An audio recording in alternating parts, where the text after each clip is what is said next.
Hey everybody, thank you for checking out the Real Abhinav audio experience. I just want to let you know, even if you don't finish this episode, that I have tremendous amount of love for you and I wish nothing but good things to come for you this year. Even though we're going through a crazy crisis globally, I know that it's going to get better and I know deep inside you do too, which is why you're here. In this episode, we're going to talk to Scott Frost, someone I've known since I was 14 years old. And he's been a huge mentor to me in my early development in life. We're going to talk to Scott about social media marketing and the common misconceptions and why people fail. I'm also going to ask him about his principles in life around relationships, financials, and spiritual fulfillment. Well, I really appreciate you rocking the Adidas hat and coming on my podcast, man. I've known you since 2006, so it's been it's been almost 15 years roughly. But throughout the years, Scott, I want to start this conversation by letting you know, like, you were one of the few individuals who really helped set a very high standard when it comes to achieving excellence in life. At an early age, when I was getting into drumming, you were one of the best drummers that we had in school, and I always looked up to how you did things and how you led. You were a leader at the time, and I aspired to be like you. And also Thanks, in man. fitness, same thing, because you kind of pushed me towards that. And something that you might not know, like, both of those things, even till today, like, are sort of my staples to ground myself and come back to like feeling good again, because and inevitably life comes at you in different ways, and it throws you in a spiral, external factors. And having that sort of internal way of like processing by, whether going to play drums for 10, 15 minutes, or like you going and having a little workout to change your state, like those things that you help kind of guide me through in an early age have really like stuck with me even up until today. And I just had to kind of tell That's you that. I awesome. don't know if you know if That's you awesome, man. No, I had no idea. That is brilliant. I yeah. love that. I mean, if I can leave something for anyone, I will certainly try. But that's fantastic, man. And honestly, same here, dude. Like, I just saw you kind of take it and run. You sprinted. You're like, you know what? I'm gonna do this fitness thing 100 million%, and I'm gonna go so hard and just master this thing. And I just thought that was so cool. And just so you know, I was also started rooting you on the side, and just saw you just say, here's my goal, I'm going to set it, I did it, what's my next thing and what's my next challenge, and just moving that bar where you wanted to orient yourself. I thought that was super cool, and it didn't go unnoticed for sure on my side. But Thanks, just so man. you know, that one, I yeah, appreciate absolutely, that. For my of course. audience, I would love, just, everybody does like sort of the canned bio. If you could just give me a quick insight into, Scott, who you are and what you do today, and we'll start with that. For sure. So without getting too far back, grew up in Orange County. I went to school down in San Diego, studied marketing and advertising, integrated marketing communications at San Diego State, is what they called it. And then I moved up to LA, started in the ad agency world. Did that for a few years. I did a quick stint in sales, so I was doing media ad tech sales for Yeah. a second. And then I moved over back into the agency to actually sit in house at Adidas. And there I was overseeing all of our US paid social ad spend for all of our business units across the brand, originals, running, training, women's, everything else. And then more recently, I moved back down, relocated to LA to start a team down here, still with the brand, overseeing all of our social digital efforts, really local to Los Angeles. So I've been with the brand for about 5 years now. But so yeah, and I think in terms of hobbies, love, like you said, drumming, fitness are definitely some staples for me.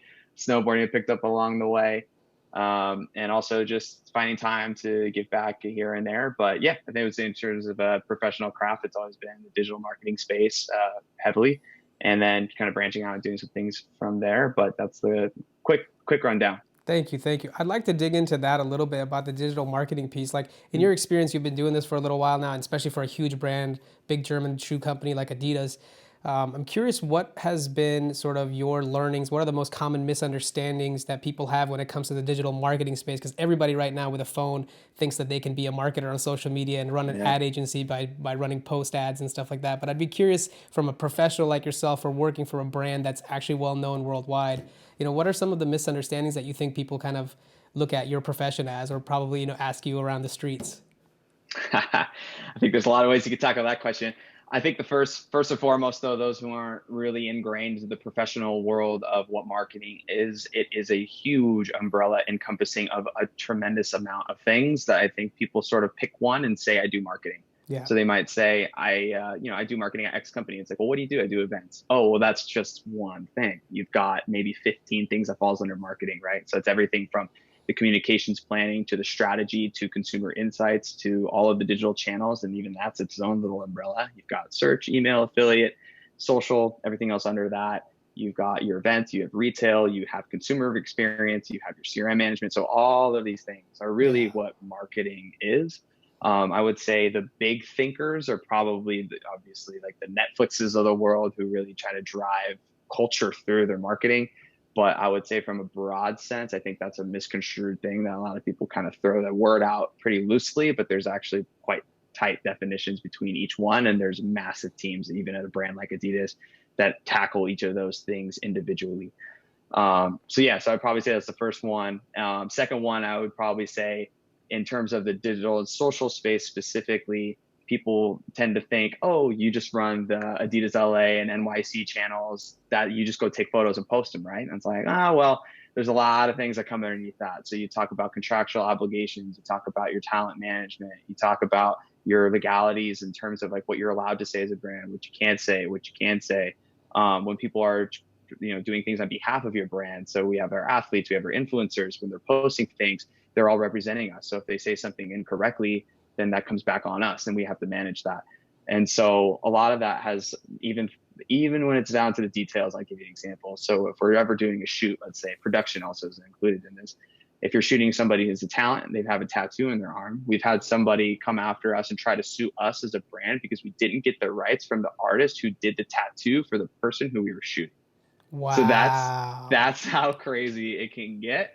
But a lot of people don't know like all of those back end logistics, and just to get something up and running, like you got to go through the whole blanket approval process. Who your talent is has to say yes. We have to say yes. The editors have to say yes. The licensing even for the music, you got to get that cleared through, which is this whole other beast of a thing. And so I only say that because I think it's just more of a fun fact from a lot of people kind Yeah, of I being don't like, think oh, you do I never social? thought about that. That's crazy. Like, Yeah. wow. Yeah. Yeah. So there's a lot that goes into it when you're doing it for a brand.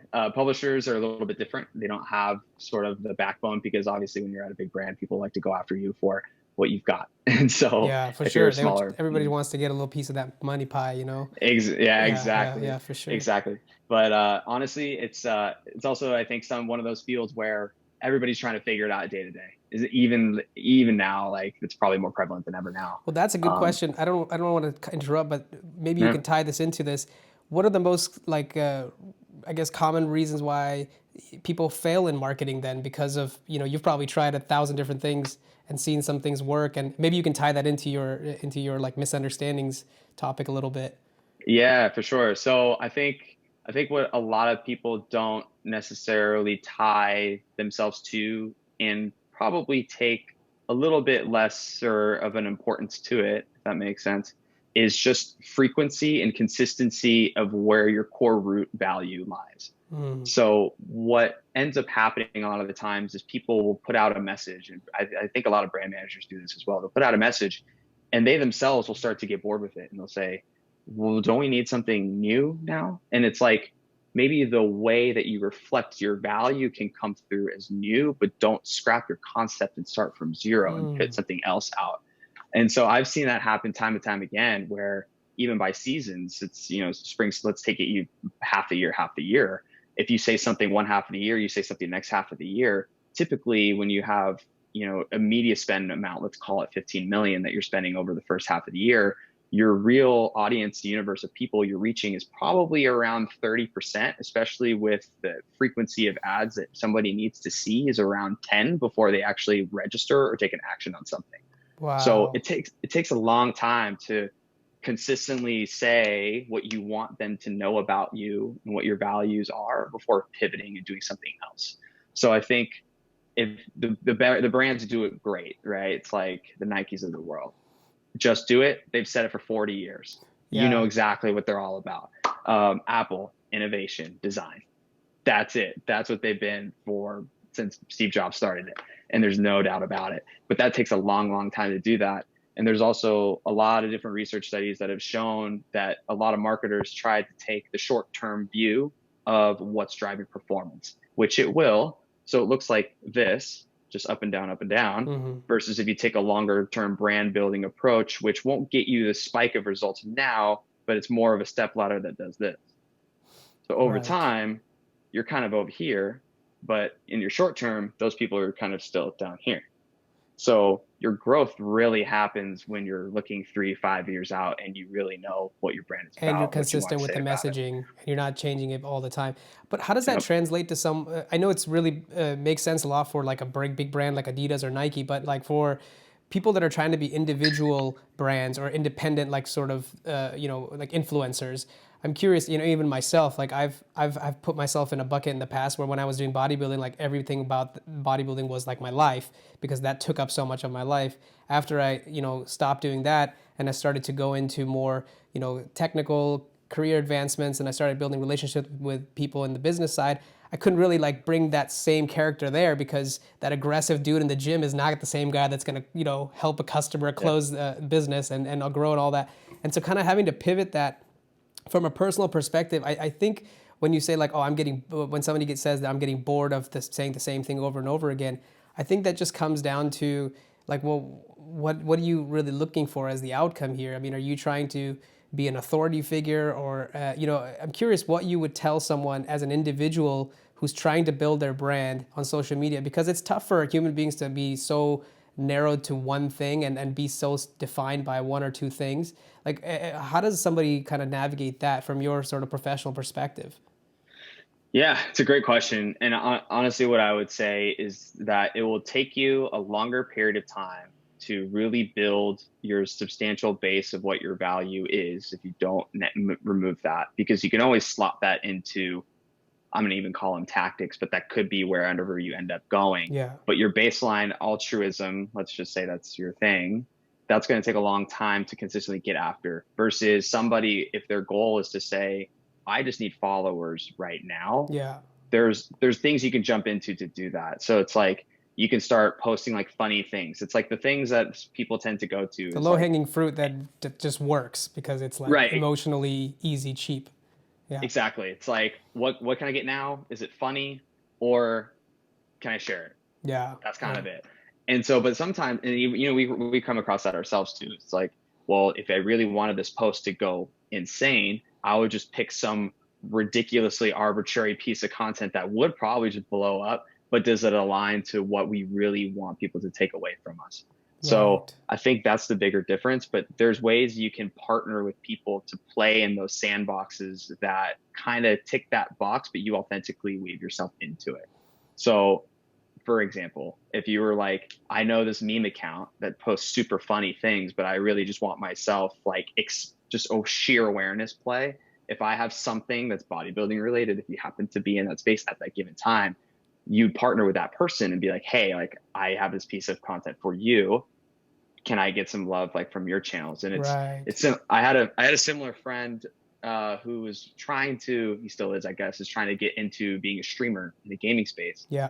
and his network is really strong. So I would say like you're as strong as your network is in that sense. So he's got a lot of good high kind of caliber friends that he knows, and I'm like, look, dude, just start streaming with them and their audience will become your audience if they resonate with that baseline value with them. You're not going to get 100%, but you will get people that you would want over on your side if you're pretty clear about what you're trying to say. And who your character is, I mean, in his sense. So it's like if you're trying to be kind of like that funny commentary dude, but you're not very good at the game, there's somebody for you for that. And I think just in general, it's difficult, especially now that the platforms keep wrenching their organic reach algorithms down. You got to pay to play as much as possible. When Facebook started, I think that was setting at 70%. Now it's at 1%. Yeah. You got to pay to get people to see it, right? Instagram's doing the same thing. They're going to keep doing that as like, things evolve, but that's why it's also really important for the newest platforms to sort of get in front of, because they don't have any restrictions on their organic reach because they're growing that and then they monetize it later. So even for us, I'm like, we need to be all over TikTok right now I was going to because ask you about that. Yeah. Yeah, because they're not doing that yet, and because they haven't really figured out how to monetize that thing quite yet, but they also don't have the scale of people that are on the platform quite yet either. So you take that ride with them, and then you can grow quicker in that sense versus trying to wait it out. And even now, it's like I started the Adidas LA channel like a year ago, and we're at like 36,000 followers. It's fine, but before, if I started that 5 years ago, we'd probably be at 180, 200,000 easily, just as a perspective, which would probably so that's probably like my biggest thing, I would say, at least. But And honest, if you stay true to yourself and pivot, I think. And it sounds like it's a lot of has to do with your patience, really, because it's not going to happen immediately like it used to in the past. And like I always have sort of like this, self doubt about like, man, I wish I did this then. It would have been so much better. But it's like you got to play with what is available today and how these platforms behave today. If it takes to pay to play, and if you have the money to do that, then go out and do that. And if not, then keep patient and working at it, because eventually I think people will find out what you're all about. It's going to take time. You said that step ladder, right? And you look 5 years down the line. It's the same thing, kind of the principles that I learned from you in exercising or in drumming, right? Like it's like it doesn't happen in one day, but you keep practicing, you keep working out, and then all of a sudden you start to build on those slow, and one day you're like, wow, I can't believe I'm this far down the line, and Yeah. it's kind of crazy. I want to bring that up kind of just to highlight a little bit that something that I admire about you a lot from an early age is when I met you, and I think I remember asking you one time, like, hey man, how do I get better at drumming, right? And you told me, okay, let me see how fast your flams are. I'm like, what do you mean? And I did it, and it was not fast, right? But then you showed me how to go really fast, and I was just mind blown. Like I didn't even think that you could go that fast. And then from that day on, you kind of wired me into thinking that like, wow, I can really be one of the fastest drummers if I chose to be. I just want to get really good at practicing these rudiments. And from that point on, that's all I did is I would practice things until I could play them as fast as I possibly could and make them as clean as I possibly could. And that just automatically set me ahead of everybody else that was trying to, play music or whatever have you. And the same thing I did with exercising. It's like, okay, well, I'm not going to be the biggest, and I'm definitely not going to be the freakiest, but I'm going to just spend the time every single day when people are out, like 18 years old, people want to go out and party and stuff. I wasn't at bars on the weekends or on Fridays. I was in the gym, getting leg day in and, recovering and resting and eating and all that stuff for weeks and weeks and weeks, months, years. And finally, when I would go out on stage, I felt like, yeah, I'd have nothing left here. I've left everything on the table, So that's something that I had to point out, that you really kind of instilled that in me. It's like, go towards That's excellence. awesome. Otherwise, why the fuck are you doing it, right? Like if you're Yeah. not gonna go towards excellence, then you're just cutting yourself short. You're gonna find excuses. You're not gonna go all out.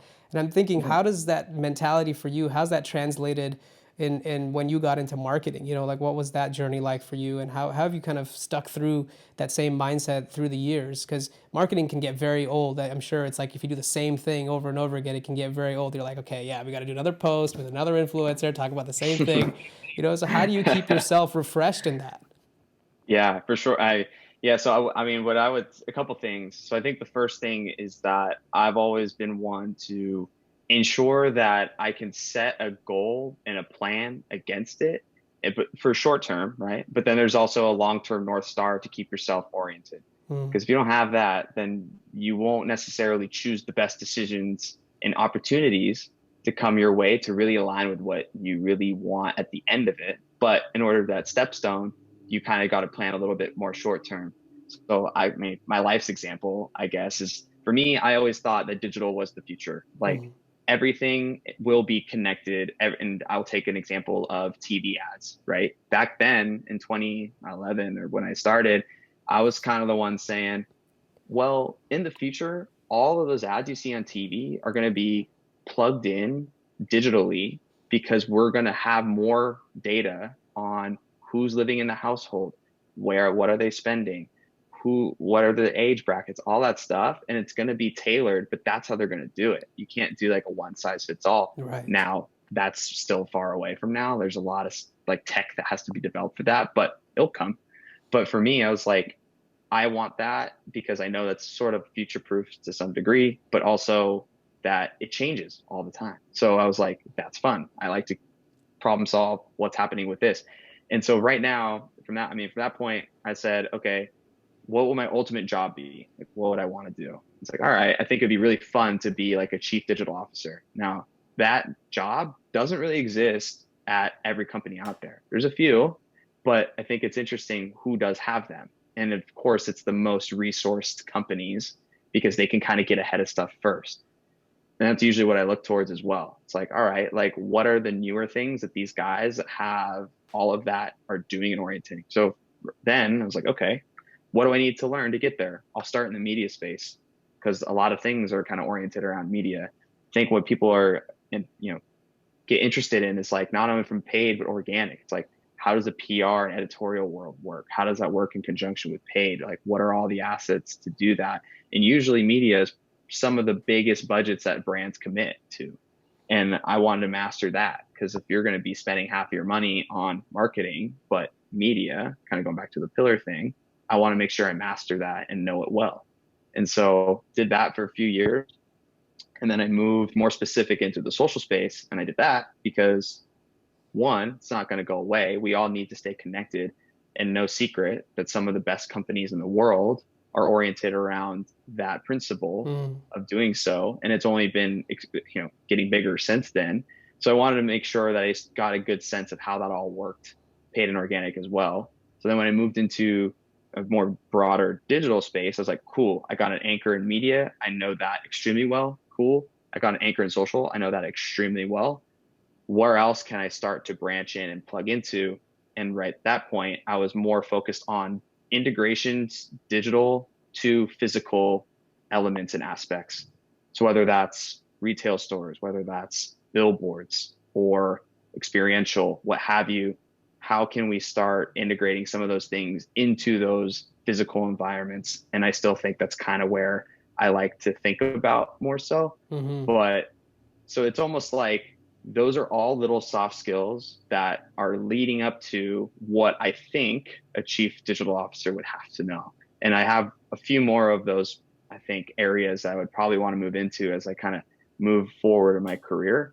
But I would say having something, because I've had opportunities come my way and I would just say, would that be something that that position would need to know?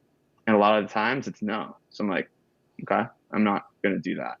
But what would it be? So then that's what I start asking myself. So yeah, that's kind of how I've Very, sort of very structured. pragmatic, actually, because you're like, the way I would describe what you're saying is like you're building your blocks, putting the right pieces in place, so that way when the opportunity does come, you've already practiced enough and you already know what the space requires or the type of knowledge that is required for the chief data officer or chief digital officer, right? So it's like you would have already put all the bricks in place, and now all of a sudden you're like, walk in and have that. Because it's interesting when you talk about like promotions and things like this in life, it's you almost always get a job that you're not prepared for, so to speak, as you get promoted, because it's like, okay, you were an employee and now you became a manager, but you were never a manager before, so like you're Right. stepping into bigger shoes than what you could fit into potentially, but you hopefully have grown yourself towards that it's not such a difficult transition. And it's a very pragmatic approach. And I'm wondering how you're applying that to a couple of other things that I want to know from my personal level, because I look up to you. Is like, I know you recently got married as well, maybe a year or two ago. And I just got married too in November. I didn't do a huge social blast about it. Thank you. Congrats, man. That's Yeah, awesome. thanks, man. And we've been in quarantine now for however long, but we've been living together and been in the same house more than ever for the last 6 to 7 months. And I'd be curious to kind of hear how you look at what makes a relationship successful or healthy, in your experience. Kind of, if you could share some of that wisdom with me, I'd love to know. Oh yeah, it's a great question, man. I think that's something I try to figure out also daily, and it's always a moving target, right? You can't always get it quite pinned down. Yeah, People change, dynamics change all the time. But I mean, honestly, for me, it was a lot of the very core principle sound, whether that's spiritual, kind of or anchored oriented, or just core beliefs, I suppose, that has kept things very like rooted for the two of us. And, you'll go through all kinds of shit. for Like sure. things will go right, things won't. But you'll always kind of come back to like, where's that centerpiece that we built our house on? Like we need to come back there. And I think also even being very like outspoken about that is extremely, extremely important and helpful. And I mean, I just personally, anecdotally, so many times I've heard people being like kind of not the similar question, but they're like, what, I don't know, how do you do this thing? Like, I don't know. And for me, I'm just like, I don't know, how open and honest are you? Like, have you asked the questions that are sucky to ask? Like, have you actually talked about this? More often than not, it's like, I kind of touched on it, but not quite. And it's like, Yeah. you just got to set the table. And sometimes it's not easy, but you better off doing that than waiting and keeping it bottled up until that the top pops off. And 100%. you got a Yeah. bigger thing to deal with. But yeah, and also compromise. It's like there's no one person is really gonna fully get pulled in that way they want to go. There's always gonna be something of like, yeah, okay, I'll fine. You get this one. It's my little motto to myself is like, I'll take an L every day. Right? It's like, Wow, I okay, love that. I yeah, No, but I'll that's a take an L. very, very good one. I want to actually talk about that for a second because Yeah. one of the things that I posted, I think it was yesterday, where I was talking about what is a good day, right? Like we tend to have a good day and then we get carried away with, wow, I'm feeling so good. If I like can just have days like this every single day, I'm gonna be like the king of all kings, right? But at the same time, it's such a weird expectation to have where you think that that's an actual possibility when it's realistically absolutely not because there's so many things in your life that you just don't control beyond maybe your own temperament to a degree and your own physical actions, but there's so many variables out there that you just don't have any control over. So how can you possibly set the expectation that every day I have is going to be like the best day ever because I know what that feels like. So it's like we almost become delusional about what we think we could be, but it's a subtle point. I'm not trying to say that you shouldn't have something that you aim towards, but it's easy to get caught up with like the perfection mindset. And it really came up to me a lot when in my life when from earlier on where I was trying to like get good at something. It's like you always try to be perfect at it and you realize you're never going to be, so you can just really try to be as good as it's going to take. So I love that motto. I give myself 1L every day or whatever it is. It's like, yeah, it's being realistic, really. And Yeah, you're it's because totally. everything with ourselves is a negotiation process internally and with our relationships with our spouse or parents or whatever it is. So yeah, I'm hearing compromise and patience and then of course being honest about the conversation you're having. You're not trying to hide behind like this weird sort of dynamic because those things can then go spiral out of control. I definitely have seen that and experienced that in my life. So no, For I sure. really, really think Yeah. that's a good point right there. Yeah. And I was Go ahead. Yeah, and I was also going to say, I think what I like to remember too is like, if you don't have any bad days, you don't know what a good day is. Yeah, you Like, can't have one without the other. yeah, it's like it would make no sense to you. And also the things that are tough and you get through, how much more do you find yourself valuing those moments when you're on the other side to say, wow, like that was terrible, but I learned so much and I'm going to, and this is like betterment for my life. Yes, yes. So I like to take that as well with me, just Yeah. to, Helps it's you always good. appreciate the good days, especially the bad ones are the ones that help you appreciate the good ones because otherwise you Right. have no contrast. You wouldn't really know. Well, in the same vein, how do you look at sort of like what is your best, since I asked relationship, I want to know next is obviously financial advice and spiritual Yeah. advice. Like what has been Scott's like motto for those two? I'd be curious to see if you could share some about that. Oh man, I'm sure anyone who knows me well will laugh at the financial one. um, I don't know. I'm one of those people that people not frugal to a fault, but I'm definitely very watchful on a lot of that stuff. And at the end of the day, for me, I'm not really spending a dollar on it unless I know that one, it's good for like an experience or something I'll remember or that's memorable, right? Like something that will kind of add back to either my core soul Mm-hmm. or value back on a financial level. So for me, I'm like, I'm not going to buy or release that new car every year. That makes no sense to me. I'm trying to spend the least amount of money possible to make that last as long as I can so I can use those additional dollars to put it, pick your favorite ETF here or put a little bit more in your 401k. It's like that dollar you save now will be, and the earlier it is, you put it away, will be worth 100 to 150. I'm not losing it by putting it into depreciating assets, right? Right. So, on my point of view, I'm like, is this going to be a depreciating asset for me? Yes, I'm spending the least amount of money humanly possible on this thing to just get by. And then of course I'm big on like the credit card points thing. Anywhere I could find additional value thing unlock, I'm doing it. So like I went all in on this thing, and I won't get too far into it, but I have every chase card under the sun because they all roll up into ultimate rewards, and I Yeah. figured out how to transfer them and do all this stuff. But I've saved thousands of dollars on travel doing that, right? Or these stupid like, Rakuten things. It's like, I'll link my card and get some like a couple bucks back. Like, why not? Right. Or I never buy anything MSRP. There's no reason to. There's plenty of people selling secondhand stuff. And so here's a funny example. My wife's like, "Oh, I really want a Peloton." I'm like, yeah, but like if you wait, somebody will be selling their old Peloton and you could For save sure. 70% on it. We're in a weird spot now with how everything is happening, but we ended up getting one. But anyways, it's always the first thing that comes to my head. I'm just kind of like, well, how else can I get this thing done? Not for face value. So that's what I'd say from a financial side of things. And then from a spiritual side of things, we're both Christians, and we both have went to, go to church all the time. But it was interesting because recently, I guess fairly recently, when I moved up to Portland, is really when it started to unlock, I would say. And it's definitely that very cliche principle, but it's like as much of time and commitment and willingness you want to put into it is really what you'll get out of it as well. And I mean, that's probably just something that is true for so many things across the board. But I really found that to be one of the cases there. So we had a weekly group we met up with. We went on Sundays. We had weekly things that we practice and try to do. And some of them were hard. It was like, Yeah.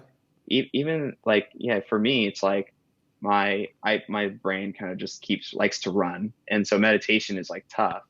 But one thing that's a good practice is like, as a part of that is like silence and like solitude for clarity and just focusing on really like what you end up hearing, whatever that is. And I think just even those times I sit and do that 5 minutes a day is Right. helpful. And I was like, wow, I can even see how people can keep elongating this thing. But again, it's just like those small chip away, and you'll really see the benefit on the other side of it if you really stay committed to it. But yeah, so I found it really interesting that principle sort of applies there too. There's no easy way Is for there anything anything. you do daily to kind of revive or affirm that deeper sort of spiritual centering in you? Is that a need that you have, you think, or is it sort of like you do it as you need to? I think it's like twofold, which is like a cop out answer a little bit. But if I find myself, if I do it daily and consistently, I tend to be in a better headspace. But sometimes the other side of me, which is like the little kid side, is like, man, I don't want to do that Yeah, thing, 100%. yeah. So that'll always kind of creep back in. But then it's just being aware of just knowing when that starts to continuously happen, just to know when you sort of just need to reset your Yeah. dial. Because no one can do anything perfect the And you first can time. overplay a And strategy. That's a really good point to bring up at this stage, right? Like, because if you do the same totally, thing, like same thing with gym, right? If you do the same workout every week, you're gonna get bored. You're gonna be like, I don't really want to do that anymore. Like, I want something different. I want something, equally. So the way I kind of describe it is like you keep your knives sharp, but if you use them often, they're going to get dull. So you have to keep trying to sharpen your knives in different ways, different possible ways. Learning different skills that accomplish the same goal. So that way you have a roster to pick from. You're not just going through the same motions every day and getting for bored of sure. it. But then there's the part of me which is like super lazy and comfortable with doing the same thing over and over, which is why somewhat I was getting good at bodybuilding because I didn't mind eating the same thing every day. I did not mind eating bland food day in and day out. It sucked. I hated it. I wanted to eat pizza, but I didn't Yeah, mind. Like I looked forward to like, okay, at least everything's predefined. It's like the same reason why like somebody like Mark Zuckerberg or whatever wears the same T-shirt because he doesn't want to spend the cycles making that decision every day. It's like I don't want to spend if I have to eat 6 times a day making a decision what I have to eat. That would be ridiculous. I'd spend all my day figuring out what to yeah, eat. So it's like yeah, it's a very good point, that you bring up there that you have to do something if it helps you, and if it's starting to become more of a burden than something that actually helps you, then maybe it's time to take a break or switch it up or something. Very totally. good And then point. that also helps you sort of master what you're trying to do, because then you figure out how many ways can I do this Yeah, one thing, which branches you out, and you kind of have to get a little bit uncomfortable. Maybe I don't use these workout resistance bands because I usually have weights at a gym, Yeah, yeah, but yeah. I'm starting to, redo things and try to figure that out. But that'll give you a new utility belt tool that you can use in the future, This is a very selfish conversation for me because I want to learn more from you. Some of the things that I struggle with, and I'm curious, I want to know how you deal with them, and maybe that can help me. So one of the things that I think me and many folks my age are going through, especially because we were like this in between state of, we grew up without technology, but then we had a lot of technology growing up as well. Like we were in this in between transitional phase versus some of the kids today that grew up with like an iPad in their hand as a baby.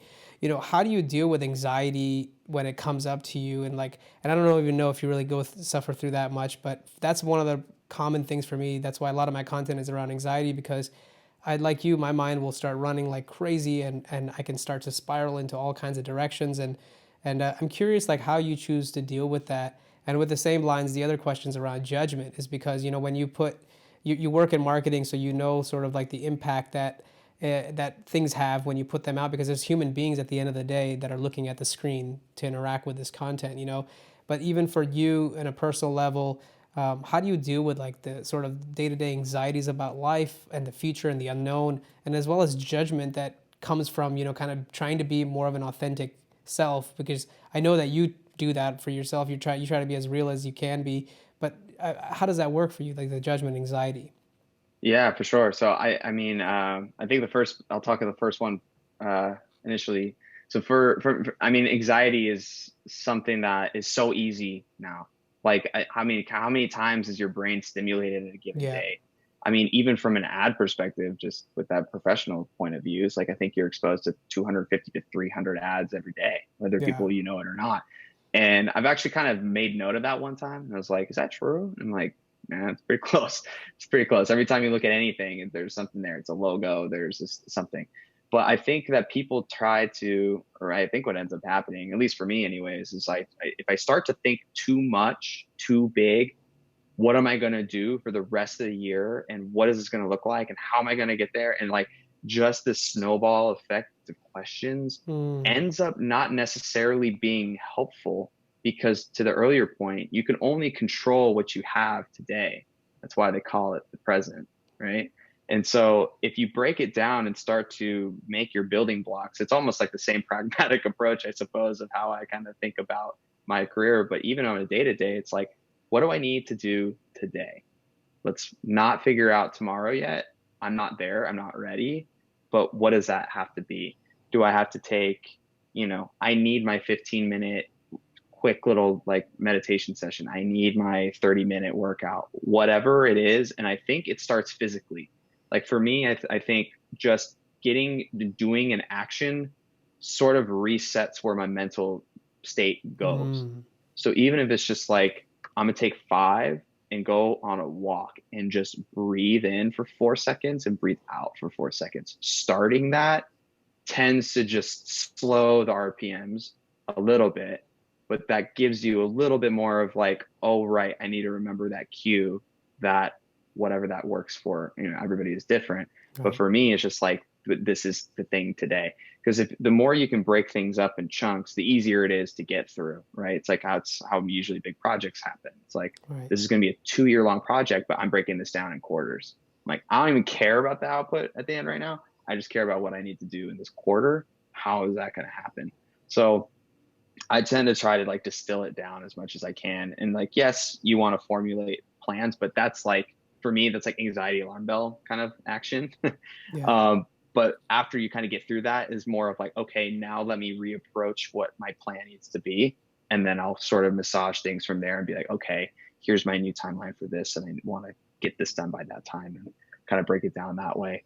So I would say that's probably my take It's on a good point about that point. anxiety, because like your brain can always think way bigger and way far out into the future than you can possibly do in one day, like action wise, right? It's impossible. You can't complete enough things in 24 hours that your brain can think of you can do, right? So it's like we always constantly get ahead of ourselves in terms of what we think we could be doing and should be doing. But a lot of that is and I'd be curious, how do you do that where if you're not able to get to the physical action part, are there anything, maybe it's a prayer that you say, or maybe are there, for me personally, like I'll share mine, for me it's questioning my internal sort of questions themselves, like who is it that wants to accomplish all these goals and get to this place, and what is that person looking to get? Can that actually be done? Is it true?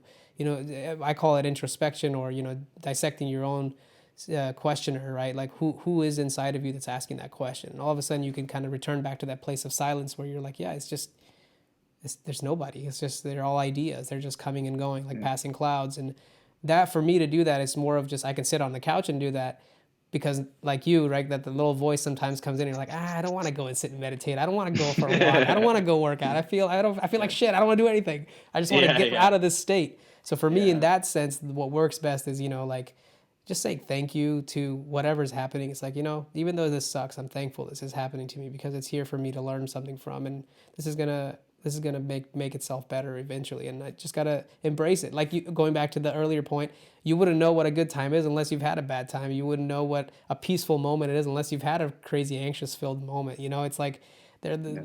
my friend says, love the asshole that you are. Like, it's like Yeah. it Yeah. is what it is. Like sometimes we Yeah. react where we were like, okay, I wish I didn't say it like that, or I wish I didn't react that way, but it happened. Are you gonna still beat yourself up for it about days after that? No, just change your actions moving forward, and that's really what you can do. Yeah. Yeah. And for me, it's like, back to the spiritual side of things, it's like, what do I put my trust in, Yeah, And it's like, who do I know who's there for me? I think a lot of people kind of forget that, it's not just them even. It's everyone who you talk to or interact with on a daily basis, yeah, colleagues, whatever. And especially that stuff that comes through, and they can usually tell. And I mean, at times it's like, yeah. So I mean, to me, you nailed it. And for me, it's like the grateful heart, I think, is totally huge. And I also like to position myself too, to say I have a point of purpose of servitude to others. It's not even about me on this planet. It's like, how can I just serve those around me to maybe make their lives a little easier? And for work, even, it's like, how can I do my job better for you? Like, can I help in that sense and alleviate whatever stresses come to mind? Because then it kind of takes it off of what I think about to me. It's like, well, that doesn't really matter. It's about where I need to go for the other people in any capacity. And that's family, friend related, whatever. does So that I'd say help that you kind of find helps me. meaning in life that way when you do that? Is that sort of how you define a meaningful life, is by being serving others and doing things where it's more of like, hey, I'm doing this to make humanity around me, because you always think global but you can only really act local, so it's like you're Yeah. trying to make people around you resemble with that good energy, the positivity that you have, sort of like your strengths, play them out. Is that how you think you would say you define meaning in your life? I would say so. I would Yeah, say so. Yeah. I mean, I think, because even you've probably felt this yourself, if you've ever gone and volunteered or done something, when you walk away from that moment, you're just like, that was great. yeah, Like, it just kind of right, feels like something escaped, and like you're just more zen for yeah, for for sure, for whatever sure. reason. So even microly, just kind of taking that little point of attitude, and of course, things, you get flustered and things come bubble up and you get a little upset and stuff. But that perspective is just more of, kind of how I like to reset a lot of the times as well. And then I didn't really go to the judgment I was gonna call ask you piece. about it again. Yeah. Yeah, So how do you deal with yeah. judgment? Like, and when that comes up, what is your sort of process to dissect that? Yeah, I mean, from a personal point of view, um, you never know at any point in time what that person's going through, has dealt with, even that day. Like, Yeah. if somebody kind of gives you a short, not very friendly tone when you're going to get your Starbucks or whatever, maybe they had a fight that morning, or maybe they're going through some deep family stuff. Like, I always give like the benefit of the doubt of whatever a person's action is towards me could be something affected that you would not know unless you sat down and had a chat with that person, Right. which you don't get the opportunity to do that. But I think that probably more often than not that happens, but we tend to just act on what we immediately feel, which can be not the best way to approach whatever you're kind of getting thrown Conditioning. at you. Yeah, Right. right. And so I would say in terms of others' effect to me, it takes a lot, to be honest, to like really get me going or upset or riled. Like, I mean, I don't know. I can't even tell you a good example of what that would be. What about But I think, self-judgment? Like if you do you you know, go through that like in your own head where you're trying to, achieve goals, and I know this, I'm sure you know this, goals are never linear in their approach, you always you 2 steps forward, sometimes 19 steps backwards, and you're like, well shit, I got to start all over again. But but what yeah, about that sort of, cuz whenever we set up an ideal, it's going to happen where that ideal gets, thrown under the ground or under the bus, whatever. Something comes up where it's like that doesn't really make sense. So do you go through any of like self judgment or self doubt? Maybe that's a better word to put out, and maybe how yeah. you deal with those. Yeah, it's a great question. I mean, honestly, I think going back to core principle fundamentals of like, if I'm gonna do something, even if it's like cleaning the dishes that moment in time, I'm like, I'm gonna clean every speck out of this thing, and I'm gonna clean that sink too, and I'm gonna do all this other stuff. Like, I think that just my mental state has always just been to that same kind of point where it's like, if I'm gonna do whatever it is, I'm gonna do whatever it is to 110%. Because yeah, why do it if you're not gonna do it? Fucking do Where do you think it. that comes from, Scott? Where, like, is that part of your growing up? Was that something that you took from your parents, or how do you think that kind of got instilled in you? I think that's a good question. I would say I think that my parents did a good job of not forcing me, but like walking me through on how you, in a way where you kind of have to have that to make yourself move forward, or at least the illusionment of it. Mm, Because, and I'll give you an example now. So it's like freshman year of college, right? It's like, okay, you got loans, like maybe your parents are helping you out a little bit. You don't really have to worry about anything. But sophomore year comes around and they go, you know what? We're not going to pay your rent anymore. We're not going to pay this anymore. Go figure it out. And when you have to go figure it out, you have to kind of give your 110%, or else you're not going to figure it out. mm-hmm. And you have to take all those different angles and approaches and whatever creative solutions you can come up with to make what you kind of want happen in those parameters that you're given. It's almost like going back to some creative brainstorming best happens when you set the parameters up. Like you'll definitely get better results that way than if somebody says, give me an idea. You usually won't get one. But if you said, give me an idea around this point in time, around this moment, and you have these constraints, that's really when you start to unlock really creative problem solving Got tools. it. And so I would say like I've just been positioned in that way because by the time junior year rolled around, they're like, we're done. Go figure it out.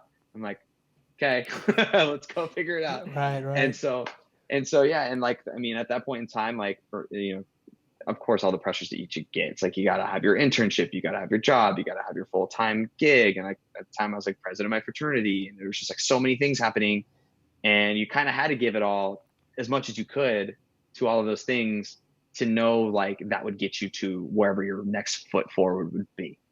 Um, so I would probably bank it to that more than anything else. But yeah, so I mean, I usually say like, you know what, I gave what I had, and that's cool. Didn't work. Oh well, we'll go to the next one. Try it again. And I know it's easier said than done a lot of times. And of course, I got my moments where I'm like, oh, I don't know if I'm actually gonna. It feels terrible. But if I give myself, a little time to like, it's okay to sit in it. Like that's healthy. That's normal. Just know that it's something that can pass and you can do something about it. Like to the point going back to like, you can only really affect like what you're actually physically doing. Go take that step. And I say that figuratively.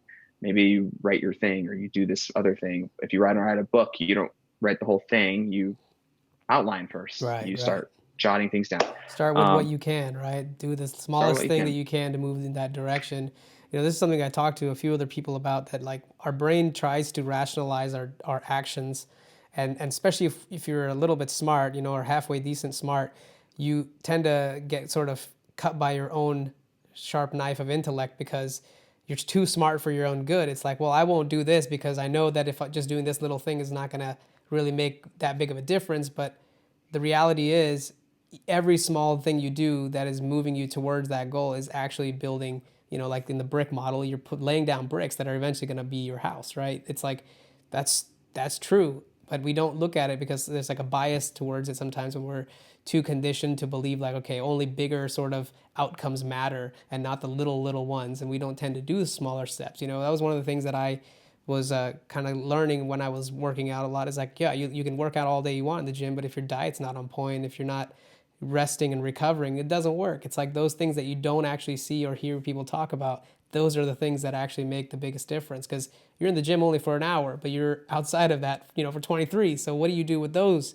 is really where it, Yeah, came down to. So that for was, sure. And yeah, and there's an awesome book. If you haven't checked it out, it's called Thinking Fast and Slow oh, I by haven't. I'll check it Daniel out. Kahneman. Yeah, he's a Nobel like prize winning economist, but he did this fascinating huge project that was really more around psychological and how your brain actually works. And the really top line breakdown is there's two parts of your brain, side one, side two. One is like your fast thinking, and one's your slow thinking. But the things that we tend to do and like biases that come out, and even things that we don't think affect us but subconsciously will come out of your fast brain thinking, because your brain tends to want to be lazy. Mm, And that's usually where you start drawing those connection points and trying to solve those issues. But to your point right now, justifying why you wouldn't do that thing because you're like, oh, I already know, blah, blah, blah, this is like that. But if you took a second and like really thought about it, you'd be like, okay, wait, actually, this would make sense. Here's how, why, whatever the case mm. is. But it's an awesome read. It's referred to in a few different like materials out there. But yeah, check it out if That's you a haven't good tried it. segue for me to ask, like, who does Scott look up to? What do you like, kind of, who are your inspirational, people that you kind of, orient yourself towards? What is it that you look for towards motivation and things like that? Yeah, it's a good question. I would say it kind of broadens the spectrum a bit. There's different, I think, attributes of people who sort of have those finite things that I would like to look up for what they're good at. So, I mean, I would say, I mean, like for family reasons and like how my dad sort of raised me and my mom, I'd probably look to them for that because I think they did a very smart job with how they did it Mm, with me. So, and it kind of how like they approach like life in that sense. I think it's something really, really awesome. Professionally, one of my best mentors. His name's Chris Murphy. He works over at Adidas right now. But he's such an awesome leader. There's no one that has probably worked for him that probably has anything really too negative to say. If he that's a checks good this thing. out, maybe he'll call me out on that. Who knows? But I mean, I think just like from a leadership standpoint and like how he's consistently and always has been open and always just receptive, and how do we just keep moving things forward, and also just knowing that like the more I go through life and professionally or personally, whatever it is, the more I realize I don't know, but that gives me permission to lean on those experts that do know. So it's like you don't always have to know the answer, but if you know where to get it, you might as well That's have the it. answer. Yeah, yeah, for sure. So you're only as strong as your network in that sense. Um, and then spiritually, the pastor at our old church from Bridgetown, his name's John Mark. He's awesome. He's like a very intellectual guy. Like he likes to read into all the different translations and history studying to know the context of what's being said and blah blah blah. And that's just very analytical driven in Hmm. terms of how you'd approach that. But I appreciate that because that's how I approach a lot of things from my side. Probably as you could tell, very pragmatically, very numbers driven. Like, all right, like how are we going to paint the picture, point this out? So I would say those are probably like the three spectrums, and those are the people that are kind of elevated to where I look up to on those different I facets for love it, man. sure. I feel like I Yeah. could I could talk to you for forever, but we're coming to the end of our time here, and I think my last Yeah. question to you really is, how do you want to be remembered? When you leave this planet, what kind of legacy, or what would you like to leave behind when people think about Scott? I know I can share what I think about you, but I'd be curious to know, how do you look at yourself as the Ooh. character, as Scott, and what would I know, and we still have plenty of life to live. We're not super old yet, so it's like we still got a lot Yeah. to do, but. we're Yeah. always sort of dreaming. So, what do you think that is for you? That's an awesome question. I love this question. And it's honestly it's like hard for me to say. I don't know. I think I don't know. Hopefully that people who kind of cross my way probably got a sense of optimism and fun. Yeah, I don't like to take things too seriously, and I don't think life should be that serious because you wouldn't have fun doing it if you weren't having fun with it. So I I'll like probably say that. hopefully somebody you take that away, and just caring. I care a lot about people and things, and just making sure people are that I know are taken care of, and I can help, and I guess helpfulness too. And just Yeah. I'm always willing to jump in and lend a hand, and kind of going back to the servitude thing. It's like, yeah, I'm here. Like, let's make use of it if I can. I'll try. One more Um, question comes to my mind. I have to ask it. It's a yeah, very deep yeah. philosophical question, but it's what do you believe, we're all here to do right now in our life, in existence? Why do you think human beings are on this planet, not anywhere else? And what makes you sort of comfort, or what kind of answer makes your mind, at ease about existence and sort of the existential part of life? And sometimes that's a crisis for most. And, Yeah, what has that been for you? that's interesting. It's like philosophy 101, man. Let's do it. Um, It's going to be an hour yeah, long conversation of just yeah, that question. I yeah. know. Is I don't know this why a I podcast ask it at part the two? end. I no, I think my quick answer would be I think that treating everyone as your sense of community and human relationships are so important that I think it really keeps people grounded and purpose driven in their own sense, and just having people around you that you love and care about and want to be there for, I think is probably the number one driver for most of our motivations of anything. But I think people kind of forget that we're all, we all have differences for sure. But at the end of the day, I think is most more often than not, if you sit down with someone, even if you hated them for so long, and you just start talking real things Yeah. and not deeper things, right? Not kind of state of the union or what's going on surface level right now or what's so and so going to do about this thing. Because none of us can really control much of that. You can only control how you feel about how you want to connect with those Yes. others. And so I always kind of challenge people to do that too. It's like find someone that maybe you had beef with or something like 10 years ago, and just ask them how they're doing. You had no idea how many people would be like, wow, like they care and they care about me and what I'm doing here. I think if more people sort of take that sense of things and, like brotherly, sisterly love sort of deal, Yeah. Yeah. No, that's good. Good. it'd be helpful. That's very, very good. Has there been anything that is still in your mind that you think is worth sharing before we end our conversation, that you think could be of value to someone, or if anything at all, or if there's anything you want to ask me, whatever, way you want to take it? Sure. Um, my first thing I think I would say is that a lot of people I have found are not timid, but they're a little bit skeptical to sort of put their opinion and open heart on the table to really be discussed, or maybe they don't think their thoughts are worth anything or it's not worth it. But what I would say is that at any given point, whatever room you're in, personally, professionally, doesn't matter. You're there for a reason.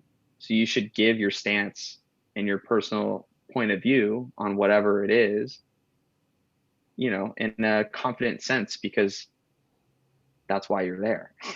And that's why you're human, because we're different and we have different perspectives and different stories and different things we've learned along the way. And the different perspectives that people can take, be confident in that, Yeah. and just go ahead and put that out there and put your cards on the table. There's never been a time where I would say that's ever backfired or somebody hasn't appreciated it. And when I just kind of, put it out there for I think everyone. that's what So makes each person unique, is their ability to be in culture, absorb all the data that's here, and then be able to formulate their ideas, articulate them, and that is what essentially makes you your unique self, right? It's like nobody else could potentially put those dots together the way you in that state, did or have, like, I think that's really like a very, very good point you're making is like, well, when it comes to being unique, a lot of people are like, how do I set apart from other people? It's like, it's really not that difficult if you just really be yourself and, not be judgmental, which I do a lot, and be anxiety filled and not be able to get over that Yeah. to then go out and do it. A lot of Yeah. really good points in this conversation, man. I can't even. Yeah. Usually, it's funny I'm when I glad. when I get on a conversation or a podcast. It's like you get the sense of like as I've been doing these, like where I want to talk and I want to kind of share what I know, but I've been really trying to reverse that and be just like I want to listen. I want to really hear what people are doing and what they have to say and see what I can learn from them. And this was definitely one of those conversations, and I'll end it with saying that That's like awesome. you're one of the few people that is and it might sound creepy to say, but dude, I've had you in the back of my mind for a long time, even after That's awesome. you were out of high school and years after that, and I always kind of was inspired by how you did things, and it's always the subtle things that you maybe are they're the unspoken sort of things that you look at in someone's character and their behavior that really stuck with me, and it's something I still want to strive to be. I want to be better, and you're one of my role models in life. So, I take that appreciate as you that, man. will. That's awesome. But yeah, man, you've That's been yeah that's very cool. Thank you so much. That means a lot. yeah, That's man. fucking really awesome. I have one for you. Okay, go ahead. What would you say maybe maybe some profound things that you've heard while you've been doing this podcast or who you've spoken with that you think that'd be worth for me? Yeah, I think you are pretty much aligned with sort of the mindset stuff. I think for me, the biggest takeaway so far has just been to keep continuing the process rather than stopping and judging it all the time and thinking like, am I doing the right thing? Is this going to work itself out? Which I tend to suffer through a lot, and I think you really won't know the outcome until you do it. You can think about it, you can contemplate it, and I love to think. I'll have to sit there for hours and just think about stuff, and like Yeah, make up all these grand ideas to talk about. But for me, it's really like everybody I talk to, the thing that I learn is nobody really knows what they're really trying to accomplish, even though they might have an idea about it. No one knows the future, and that's a fact. But if you act as if you believe in sacrifice for today and it's going to help you tomorrow, and you put yourself in order for that day in day out, you keep yourself oriented towards doing those things, then you might not get where you thought you would, but you're going to get way further than you ever thought you could.